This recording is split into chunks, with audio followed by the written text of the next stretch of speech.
আল্লাহ আমাদের হেদায়াত দান করুন।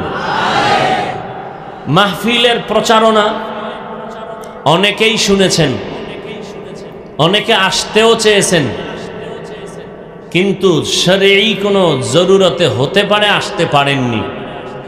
আল্লাহ তাদেরকে আসার মতো সওয়াব দান করুন। কিন্তু ভাগ্য খারাপ, অনেকে এসেছেন বটে কিন্তু প্যান্ডেলে ঢুকতে পারেন নাই। তারা কোথায়? তারা বাজারে তাওয়াফ করেন। আর কোন কোন যুবকরা আম্মাজানদের প্যান্ডেল তাওয়াফ করেন। আছে না নাই? মহিলাদের প্যান্ডেলের আশেপাশে ঘুরে বহুদিন পরে আজ সাক্ষাৎ। এই সুবর্ণ সুযোগ কিভাবে হারাই? যাকে প্রকাশ্যে দেখা হারাম। যুবক ভাইরা, আপনারা বাড়ির থেকে যখন আসছেন, মদিনাতুর রসুল বলেছেন প্রত্যেকটা কদমে কদমে সওয়াব লেখা হয়েছে। এখানে এসে বসা মাত্রই জিন্দেগির গুনাহ মাফ। একটা মাসআলা শিখবেন, 100 রাকাত নফল নামাজের থেকেও বেশি সওয়াব পেয়ে যাবেন। অনেকগুলো মাসআলা যদি শিখেন দিন সম্পর্কে, 1000 রাকাত নফল নামাজের থেকেও বেশি সওয়াব পাবেন। এই কথাটাও মনে রাখবেন, হৃদয়ের মধ্যে, মোবাইলে নয়। হৃদয়ের মধ্যে কিয়ামতের দিন প্রথম হিসাব হবে কিসের? জানা থাকলে জবাব দেন, নামাজের। ফরজ নামাজ যখন পাল্লায় দিবে, পাল্লাটা ভারী হয় না, দুর্বল। নামাজ পড়েছে ঠিক, কিন্তু অলস, টাইমের নামাজ টাইমে পড়েনি। তখন হাদিস শরীফে রাসূল বলেন, আল্লাহ তখন খুঁজবে তার নফল আমল আছে কিনা দেখো, নফল নামাজ যদি নফল থাকে সেই নফল দিয়ে ফরজের ঘাটতি পূরণ করে দাও। আমাদের কিছু কিছু হজরতেরা বাংলাদেশে আসছেন, মনে হয় এরা নতুনভাবে আবির্ভূত হয়েছেন। এরা বলেন নফল টফল লাগে না, এরা ইসলামের ব্যানারওয়ালা বাতেল। বলেন এরা ইসলামের ব্যানারওয়ালা। আমার বয়ানের টার্গেট মুনাফিক। কাফেরের বিরুদ্ধে কথা বলে লাভ নাই, কাফেরের থেকে মুনাফিক 1000 গুণ মারাত্মক। কাফেরকে নিয়ে সমাজে চলা যাবে একসাথে, ইসলামে নিষেধ না, কিন্তু মুনাফিক নিয়ে চলা নিষেধ। কাফেরকে চিনা যায়, সতর্ক হওয়া যায়, মুনাফিকরে চিনা যায় না। কেন? স্বর্ণ আর সিটি গোল্ডের কালার সমান। আল্লাহ হেদায়াত দান করুন। ইসলামের ক্ষতি যুগে যুগে মুনাফিকেরা বেশি করেছে কাফেরের তুলনায়। আল্লাহ আমাদেরকে হেদায়াত দান করুন। তো যারা ময়দানে ওই প্যান্ডেল তাওয়াফ করেন, এরাও আমি বলবো কপাল পোড়াদের অন্তর্ভুক্ত। আরেক দল কপাল পোড়া, প্যান্ডেলে বসছেন ঠিকই, কিন্তু বয়ান শোনার মতো কপাল নাই, গজবের মোবাইল নিয়ে ব্যস্ত। এরাও কপাল পোড়া। মনে থাকবে, কথাগুলো লিখে রাখবেন, কাজে লাগবে। নাম্বার 3, আরেক দল কপাল পোড়া, টের পাবেন মোনাজাতের আগে। 2 ঘন্টা বয়ান শুনবে ঠিকই, 5 মিনিট বসে ধৈর্য ধারণ করে দোয়াটা না করে চলে যাবে। নিছক এরা কপাল পোড়া। এতগুলো মানুষ নিয়ে আব্বা আম্মার জন্য দোয়া করা আর আপনার জীবনে সম্ভব?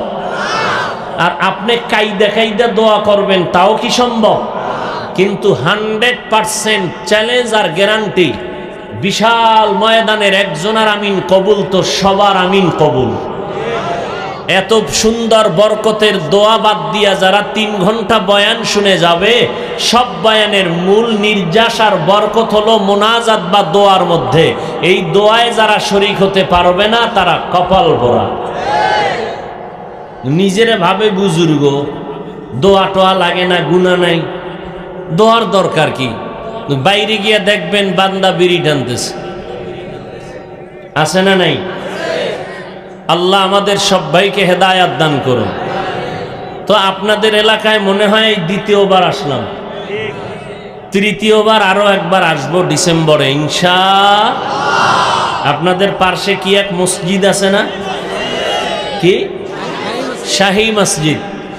ইনশাআল্লাহ দেখা হবে। ইনশাআল্লাহ বলেন না?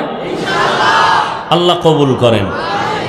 আসিলে স্বাগত পাবে, হেথা পাবে ঠাই, নীরবে আসন নিবে, কোনো বাধা নাই।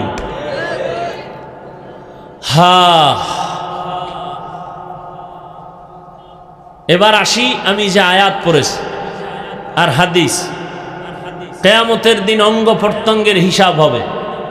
কথাটার ফিনিশিং দিয়ে দেই আধা 5 সেকেন্ডে। যারা মোবাইল নিয়ে ব্যস্ত হয়ে আছেন, দয়া ও মেহেরবানি করে মোবাইলটা বন্ধ রাখলে আল্লাহ খুশি হবেন। শুধু শুধু সময় নষ্ট করে কি লাভ? আমাদের বরিশালের একটা গ্রাম্য প্রবাদ আছে, বুদ্ধি থাকলে ঘর জামাই থাকতে হয় না। আপনাদের অতটুকু বুদ্ধিও মনে হয় নাই। কি আছে? যদি চিন্তা করতেন হাফিজ ভাইয়ের বয়ানটা আমার দরকার হবে, তারা আল্লাহকে ভয় করে, তাদের পুরস্কার দুনিয়াতে 6টা, তাদের পুরস্কার পরকাল জীবনে হবে 2টা। এরা বিনা হিসাবে জান্নাতি। মুত্তাকি যারা হবে তাদের জন্যই এই জমিনে আল্লাহ কোরআন দিয়েছেন হেদায়াত। এরে আল্লাহর গোলাম, আল্লাহকে ভয় করি, ভয় করি, ভয় করি, এর নাম ভয় না। আসলে কি ভয় করি? তার প্রাথমিকভাবে নমুনা 2টা।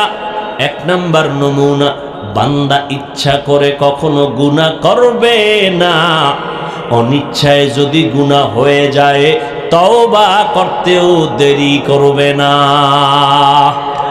এই 2টা গুণ প্রাথমিকভাবে মুত্তাকি হওয়ার চূড়ান্ত পরিচয়।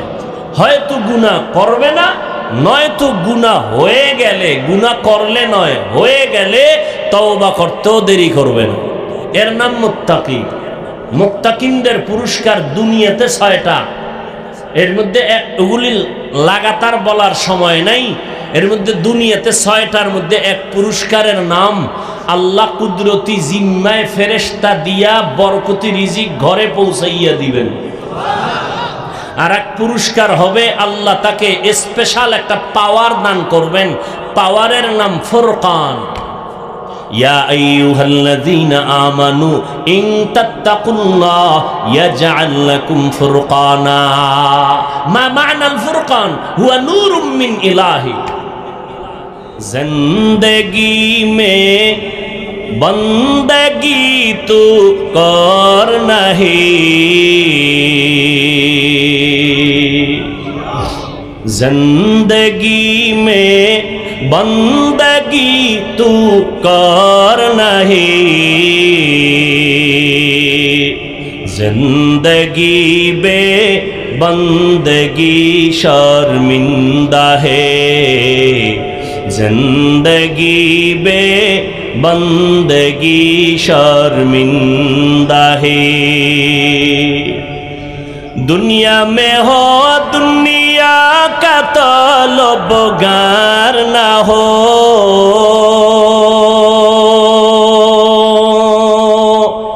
बाजार से गुजर हो खरीदार ना हो,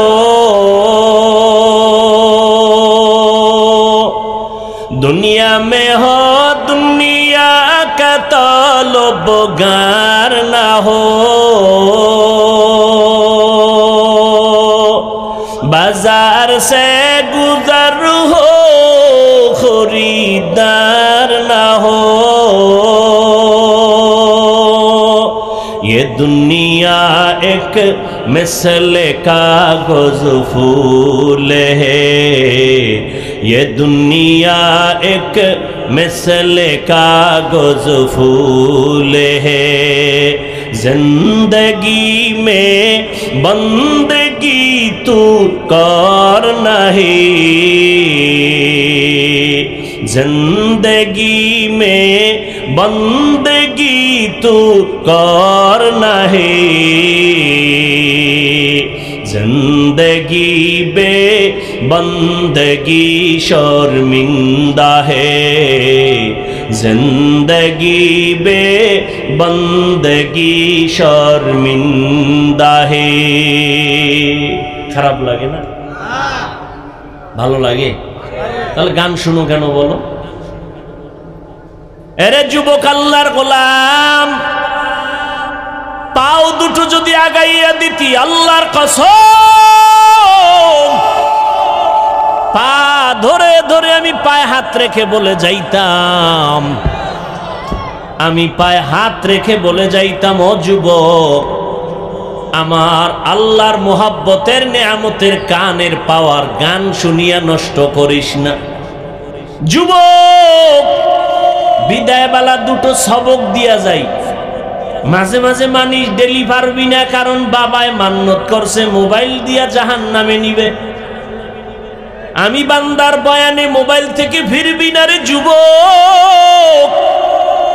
সারাটা রাত মোবাইলের পেছনে পড়ে চেহারাটারে কার্টুন বানাইছো, কবিরা গুনাহ করে করে চোখের পাওয়ার নষ্ট করেছো। হাসলে আর কাঁদলেও কোনো লাভ হবে না। রমজান মাসে কত বাবার পায়ের কাছে গিয়া বললাম, সন্তানের রোজাদার বানাও। আম্মা জান রাতের বেলা সাহারির টাইমে মাঝে মাঝে কয়, ও সন্তান, একটু ওইটা দুই একটা রোজা রাখবি নি? সন্তান কাম্মু, তুমি যদি দোয়া করো রাখবো। কেমন কপাল পোড়া বাবা জান, কয় উঠাইও না, রোজা রাখাইও না, চেহারাটা নষ্ট হয়ে যাবে। ওই আব্বা জানের যদি জিজ্ঞাসা করি, বাবা তোমার সন্তান রোজা রাখলে চেহারা নষ্ট হবে, আর আজ মোবাইল চালাইয়া রাত সারাটা রাত কবিরা গুনাহ করে করে করে করে করে করে চেহারাটা নষ্ট করে ফেললো, ব্রেনের উপরে এফেক্ট লাগলো, হার্ট দুর্বল, কিডনি দুর্বল, চোখের পাওয়ার নাই, মাথা ব্যথা বেড়ে গেল, বুকে ব্যথা বেড়ে গেল, পড়তে বসলে মনে চায় না, মাথা ঘুরায়, মোবাইলের কারণে সব নষ্ট। বলো বাবা, তোমার সন্তান মোবাইল দিয়া চেহারা নষ্ট করলো, কোন মেডিসিন দিয়া বলো সন্তানের চেহারা ভালো বানাইবা? ভালো বানানোর কোন উপায় কি? এর মেয়ের মদের নেশা আর গাঞ্জার নেশা, মোবাইলের নেশা বড় মারাত্মক। দুনিয়ার জীবন শেষ, যৌবন শেষ, লেখাপড়া শেষ, চরিত্র শেষ, এমন একটা মারাত্মক বিপদগামী ফ্যাক্টরির নাম গজবের এই মোবাইল। আব্বাজান কি খুশি, আলহামদুলিল্লাহ হুজুর, আমি একটা টাটকা অবুজের মতো মোবাইলের গোষ্ঠীও বুঝি না, মাশাআল্লাহ আমার যে একটা সন্তান আছে না, একটা নাতি আছে না, মোবাইলের সব চিপা চাপার খবর জানে। খুব গুণগান গাইয়া 1 মাস পরে সন্তান কোলে নিয়ে কয়, হাফিজ ভাই একটু দম করেন, পানি পরা দেন। বিষয় কি? কয় বোবা হয়ে গেছে, কথা কয় না। মোবাইলের আকামে ধরছে ভালো। ওই মোবাইলের দিকে সারাদিন মোরাকাবায় ছিল, তাকায় তাকায় শুধু নাচ গান দেখতো। আব্বুও বলা শিখায় নাই, আম্মু ডাকাও শিখায় নাই। এজন্য স্পষ্ট রসুলের সহি হাদিস, ক্বালান নবিয়্যু সাল্লাল্লাহু আলাইহি ওয়া আলিহি ওয়া সাল্লাম।